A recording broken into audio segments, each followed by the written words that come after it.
Hello friends, welcome to my YouTube channel Pradeep study IQ. आज की इस वीडियो में हम बात करेंगे साइंस के बहुत ही ज़्यादा इंपॉर्टेंट टॉपिक विटामिन के बारे में। इस टॉपिक से लगभग आपके एग्ज़ाम में 2% कम से कम पूछे जाते हैं। तो यह वीडियो आपके एग्ज़ाम पॉइंट ऑफ व्यू से बहुत ही ज़्यादा इंपॉर्टेंट है। आप चाहे किसी भी एग्ज़ाम की तैयारी कर रहे हो, यह टॉपिक आपके लिए बहुत ही ज़्यादा इंपॉर्टेंट है। तो आइए शुरू करते हैं आज का वीडियो। अगर आपको ये वीडियो पसंद आए तो वीडियो को लाइक करें और इस वीडियो को अपने फ्रेंड्स के साथ शेयर भी ज़रूर करें। इस वीडियो में मैंने विटामिन का पूरा चैप्टर कवर किया है, जो कि एग्ज़ाम पॉइंट ऑफ व्यू से बहुत ही ज़्यादा इम्पोर्टेंट है। तो आइए शुरू करते हैं आज का वीडियो। सबसे पहले हम बात करते हैं विटामिन की। विटामिन किसे कहा जाता है? तो विटामिन एक कार्बनिक यौगिक है जिससे हमारे शरीर को ऊर्जा नहीं मिलती, लेकिन ये हमारे शरीर में मेटाबॉलिज्म प्रोसेस में मदद करता है। विटामिन है ये हमारे शरीर को रोगों से लड़ने में मदद करता है। विटामिन हमारे शरीर में संक्रमण को फैलने से भी रोकता है। अगर हम बात करें विटामिन, तो विटामिन हमारे 6 प्रकार के होते हैं: ए, बी, सी, डी, ई और के। इन विटामिन को घुलनशीलता के आधार पर 2 टाइप्स में विभाजित किया गया है। पहला हमारा विटामिन है जल में घुलनशील और दूसरा है वसा में घुलनशील। अगर हम बात करें जल में घुलनशील विटामिन की, तो हमारे जल में घुलनशील 2 विटामिन होते हैं, बी और सी। और वसा में घुलनशील विटामिन हमारे होते हैं ए, डी, ई और के। तो इस तरह से हमारे जो वसा में घुलनशील विटामिन हुए वो 4 हैं: ए, डी, ई और के। अगर हम बात करें विटामिन का नाम किसने दिया था, तो विटामिन का नाम फंक ने दिया था और वो दिया था सन 1912 में। अब हम पढ़ेंगे विटामिन और उनके रासायनिक नाम। एग्जाम में लगभग 3 टाइप के क्वेश्चन विटामिन चैप्टर से पूछे जाते हैं, जिसमें आपके विटामिन वो उनके रासायनिक नाम पूछेगा, या फिर विटामिन से होने वाले रोग पूछेगा, या फिर विटामिन किस पदार्थ में सबसे अधिक मात्रा में पाया जाता है उसका नाम पूछेगा। तो अब हम पढ़ते हैं विटामिन व उनके रासायनिक नाम। Vitamin A. विटामिन ए का रासायनिक नाम रेटिनोल। विटामिन बी का रासायनिक नाम थायमीन। विटामिन सी का रासायनिक नाम एस्कॉर्बिक एसिड। विटामिन डी का रासायनिक नाम calciferol. Vitamin E tocopherol. Vitamin के फ्लोक्विनोन।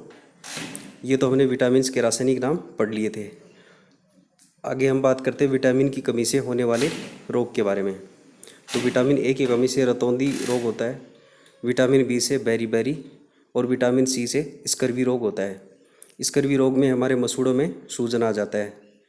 विटामिन डी की कमी से रिकेट्स रोग होता है। यह रोग है वो हड्डियों से संबंधित है। इसमें क्या होता है कि बच्चों में है वो अस्थियाँ मुड़ने लग जाती हैं, हड्डियाँ वो मुड़नी शुरू हो जाती हैं। और वयस्कों में इस रोग को ओस्टियोमलेशिया के नाम से भी जाना जाता है। अगर हम बात करें विटामिन ई की, तो इसकी कमी अगर हमारे शरीर में हो जाए तो इससे नपुंसकता रोग होता है। और विटामिन के, इस विटामिन की कमी से हमारे शरीर में रक्त का थक्का नहीं बनता। तो विटामिन के है वो रक्त का थक्का बनने में हमारी मदद करता है। अब हम प्रत्येक विटामिन को डीपली पढ़ेंगे और इसके जो इम्पोर्टेंट पॉइंट्स है, जो कि एग्जाम पॉइंट ऑफ व्यू से, वो भी हम इसमें कवर करेंगे। तो सबसे पहले हम लेते हैं विटामिन ए। विटामिन ए का रासायनिक नाम रेटिनोल। इससे होने वाला रोग है वो रतौंधी। इस विटामिन को विटामिन ऑफ ग्रोथ या विटामिन ऑफ एंटी इन्फेक्शन भी कहा जाता है। ये जो विटामिन है वो हमारे शरीर में इन्फेक्शन को फैलने में रोकता है। अगर हम बात करें यह विटामिन किस पदार्थ में प्रचुर मात्रा में पाया जाता है, तो यह गाजर में सबसे अधिक मात्रा में पाया जाता है। इसके अलावा जो हरी सब्जियां होती हैं उनमें भी विटामिन ए प्रचुर मात्रा में पाए जाते हैं। अगला विटामिन है हमारा विटामिन बी। विटामिन बी का रासायनिक नाम थायमीन। इससे होने वाला रोग है बेरी। एग्जाम में कई बार पूछा जाता है ये प्रश्न, विटामिन बी12 किस पदार्थ में पाया जाता है? तो विटामिन बी12 हमारा कोबाल्ट में पाया जाता है। अगला विटामिन है हमारा विटामिन सी। विटामिन सी का रासायनिक नाम एस्कॉर्बिक एसिड है। इससे होने वाला रोग है स्कर्वी। इसका जो मुख्य स्रोत है वो आंवला है। मतलब विटामिन सी है वो जो हमारे सीट्रस फूड है उसमें सबसे अधिक मात्रा में पाया जाता है। खट्टे फलों में सबसे अधिक मात्रा में पाया जाता है। स्कर्वी रोग में मैंने आपको बताया था कि मसूड़ों में सूजन आ जाता है। अगला हमारा विटामिन है विटामिन डी। इस विटामिन को विटामिन ऑफ सनशाइन भी कहते हैं। यह विटामिन हमारे हड्डियों के लिए बहुत ही ज़्यादा इम्पोर्टेंट है। यह विटामिन हमारी हड्डियों को मजबूत बनाता है। इस विटामिन का रासायनिक नाम कैल्सीफेरोल है। इसकी कमी से जो रोग होता है वो रिकेट्स रोग होता है। यह रोग है वो होता है बच्चों में। अगर हम बात करें वयस्कों में, तो वयस्कों में रोग होता है ओस्टियोमलेशिया। अगर हम बात करें इस विटामिन की किस पदार्थ में सबसे अधिक प्रचुर मात्रा में पाया जाता है, तो मछली के लीवर में जो तेल पाया जाता है उसमें सबसे अधिक मात्रा में पाया जाता है। उसके अलावा जो सूर्य की पराबैंगनी किरणें होती हैं उससे भी हमें विटामिन डी मिलता है। अगर हम बात करें हड्डियों की, तो हड्डियों में जो सबसे अधिक मात्रा होती है वो ऑक्सीजन की होती है 41%। उसके बाद दूसरा नंबर आता है हमारा कैल्शियम का।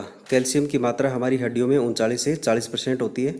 उसके बाद फास्फोरस लगभग 18 से 19% ये हमारी हड्डी में मौजूद होता है। तो आपसे पूछा जाए कि हड्डी में सबसे अधिक मात्रा में कौन सा पदार्थ पाया जाता है, तो वो हमारा उसका आंसर होगा ऑक्सीजन। अगर विटामिन डी के अन्य सोर्सेज की हम बात करें, तो इसके अन्य सोर्सेज हैं दूध और अंडे, इनसे भी हमें विटामिन डी मिलता है। अब हम बात करते हैं विटामिन ई की। विटामिन ई का रासायनिक नाम टोकोफेरोल। इससे होने वाला रोग है नपुंसकता। इस विटामिन को विटामिन ऑफ ब्यूटी भी कहा जाता है, मतलब सुंदरता का विटामिन।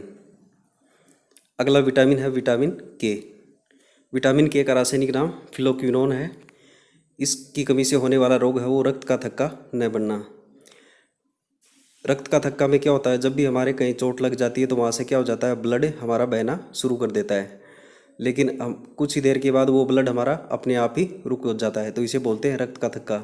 लेकिन अगर किसी व्यक्ति में विटामिन के की कमी हो जाए तो फिर उसका रक्त का थक्का नहीं बनता और उसका ब्लड इतना आसानी से रुकता नहीं है, जमता नहीं है। तो ब्लड को, हमारा जो ब्लड है उसका थक्का बनने में जो सहायता करता है वो हमारा प्रोटीन होता है फाइब्रिनोजेन, जो कि प्लाज्मा में पाया जाता है। हमारा जो रक्त होता है उसका लाल रंग हीमोग्लोबिन के कारण होता है। अगर आपसे एग्जाम में पूछा जाए कि हमारा रक्त जमता क्यों नहीं है, तो हमारा रक्त के नहीं जमने का कारण है हिपेरिन।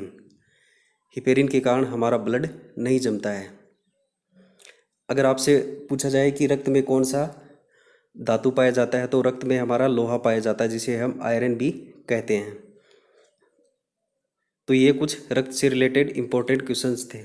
अगर आपसे पूछा जाए कि रक्त में कौन सा लौह यौगिक पाया जाता है, तो वो हमारा होता है हिमेटिन। रक्त में हिमेटिन लौह यौगिक पाया जाता है। अब हम पढ़ते हैं विटामिन बी और उनके प्रकार कितने हैं और उनके रासायनिक नाम के बारे में। तो सबसे पहले बात करते हैं विटामिन बी1 की। विटामिन बी1 का रासायनिक नाम थायमीन। विटामिन बी2 इसका रासायनिक नाम राइबोफ्लेविन। विटामिन बी3 इसका रासायनिक नाम नियासिन या निकोटिनेमाइड। विटामिन बी5 का रासायनिक नाम पेंटोथेनिक एसिड। विटामिन बी6 का रासायनिक नाम पायरिडोक्सिन। विटामिन बी7 का बायोटीन। विटामिन बी9 इसका रासायनिक नाम फोलिक एसिड। विटामिन बी12 इसका रासायनिक नाम साइनोकाबालामिन।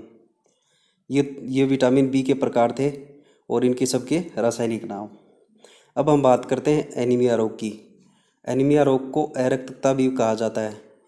इसमें क्या होता है कि हमारे शरीर में खून की कमी हो जाती है। तो यह एनीमिया रोग किस विटामिन की कमी के कारण होता है, तो एनीमिया रोग विटामिन बी6, बी9 और बी12 इसकी कमी से हमारे एनीमिया रोग होता है। अगर हम बात करें बालों का सफ़ेद होना, तो बाल किस विटामिन की कमी से सफ़ेद होते हैं, तो बाल विटामिन बी5 की कमी से सफ़ेद होते हैं। अगर बात करें लकवा और बालों के गिरने की, तो विटामिन बी7 की कमी से हमारे बाल गिरने और शरीर में लकवा आ जाता है। तो फ्रेंड्स, ये सारा जो विटामिन का इम्पोर्टेंट जो पॉइंट्स थे वो मैंने सारे कवर कर लिए हैं, और ये सारे पॉइंट्स आपके एग्ज़ाम पॉइंट ऑफ व्यू से बहुत ही ज़्यादा इम्पोर्टेंट है। तो फ्रेंड्स, अगर आपको ये वीडियो पसंद आया तो वीडियो को अपने फ्रेंड्स के साथ शेयर ज़रूर करें, और हमारे चैनल पर नए हैं तो चैनल को सब्सक्राइब करना ना भूलें। आज के वीडियो में बस इतना ही था। अब मिलते हैं अगले वीडियो में।